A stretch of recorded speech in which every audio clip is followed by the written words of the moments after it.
ನಾವು ಋಷಿಕೇಶದಿಂದ ಮುಂದೆ ಶಿಬಿರಕ್ಕಾಗಿ ಹೋಗ್ತಾ ಇದ್ವಿ. ಒಮ್ಮೆ ಅಲ್ಲಿ ಒಂದು ಜಗಳ ನೋಡ್ದೆ. ರಾತ್ರಿ 2 ಗಂಟೆ ಆಗಿರ್ಬೇಕು. ಜಗಳ ಯಾವ ವಿಷಯಕ್ಕೆ ಆಗ್ತಿದೆ ಅಂತ ಗಮನಿಸಿ. ಆ ಧಾಬಾದ ಮಾಲೀಕ ಹೇಳ್ತಿದ್ದಾನೆ, ಏನಯ್ಯ ನೀವೆಲ್ಲ ಇಲ್ಲಿ ಓಪನ್ ಜಾಗದಲ್ಲಿ ಮೂತ್ರ ವಿಸರ್ಜನೆ ಮಾಡ್ತಿದ್ದೀರಾ? ಇಡೀ ಬಸ್ಸು ಇಳಿದಿದೆ, ಎಲ್ಲರೂ ಓಪನ್ ಜಾಗದಲ್ಲೇ ಮಾಡ್ತಿದ್ದೀರಾ? ದುರ್ವಾಸನೆಗೆ ನನ್ನಲ್ಲಿ ಯಾರೂ ಬರೋದಿಲ್ಲ. ನಾನು ಅಂದ್ಕೊಂಡೆ, ಇವನ ಮಾತು ಸರಿ ಇದೆ. ಆದ್ರೆ ಅವನು ಕೇವಲ ಈ ವಿಷಯಕ್ಕೆ ಕೋಪಗೊಂಡಿರಲಿಲ್ಲ. ಅವನು ಹೇಳಿದ, ಈ ಬಸ್ಸು ಯಾವಾಗಲೂ ಇಲ್ಲಿ ನಿಲ್ಲತ್ತೆ. ನೀವೆಲ್ಲ ಇಳಿದು ಮೂತ್ರ ವಿಸರ್ಜನೆ ಮಾಡ್ತೀರಿ ಅಂತ ನಿಮ್ಮ ಸಲುವಾಗಿಯೇ ಇಲ್ಲಿ 6 ಟಾಯ್ಲೆಟ್ಗಳನ್ನ ಸಾಲಾಗಿ ಕಟ್ಟಿಸಿದ್ದೀನಿ. ಅಲ್ಲಿ ಹೋಗಿ ಮಾಡಿ. ಆಗ ನಾನು ನೋಡ್ದೆ, ಆ 6 ಟಾಯ್ಲೆಟ್ಸ್ ಖಾಲಿ ಇವೆ. ಆಗ ವಿಷಯ ಇನ್ನೂ ರೋಚಕವಾಯಿತು. 6 ಖಾಲಿ ಇದ್ರೂ ಇವರೆಲ್ಲ ತೆರೆದ ಜಾಗದಲ್ಲಿ ಯಾಕೆ ಮೂತ್ರ ವಿಸರ್ಜನೆ ಮಾಡ್ತಿದ್ದಾರೆ? ಜಗಳ ಹೊಡೆದಾಟಕ್ಕಿಳಿದಾಗ ಅವರಲ್ಲಿ ಒಬ್ಬ ಹೇಳಿದ, ನೋಡಪ್ಪ, ನಮಗೆಲ್ಲ ತೆರೆದ ಜಾಗದಲ್ಲೇ ಹಗುರಾಗೋದು.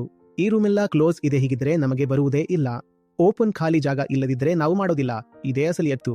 ಟಾಯ್ಲೆಟ್ಸ್ ಎದುರಿಗೆ ಲಭ್ಯವಿದ್ದರು ಅಲ್ಲಿಗೆ ಹೋಗೋದಿಲ್ಲ. ನನಗೆ ಮಜಾ ಬರಬೇಕು ಅಷ್ಟೇ. ಗೊತ್ತಿದೆಯಾ, ನೀವು ಬೇರೆಯವರಿಗೆ ಕಷ್ಟ ಕೊಡೋಕೆ ಯಾಕೆ ಹಿಂದೆ ಮುಂದೆ ನೋಡೋದಿಲ್ಲ? ಯಾಕಂದ್ರೆ ನಿಮ್ಮ ಕಷ್ಟದ ಅಂದಾಜು ನಿಮಗೆ ಇಲ್ಲ. ನೀವು ನಿಮ್ಮ ಬಗ್ಗೆ ಸಂವೇದನಾಹೀನ ಆಗಿದ್ದೀರಿ. ಯಾರು ತಮ್ಮ ದುಃಖದಿಂದ ಪರಿಚಿತರಾಗುತ್ತಾರೋ ಅವರು ಯಾವತ್ತೂ ಬೇರೆಯವರಿಗೆ ದುಃಖ ಕೊಡೋದಿಲ್ಲ.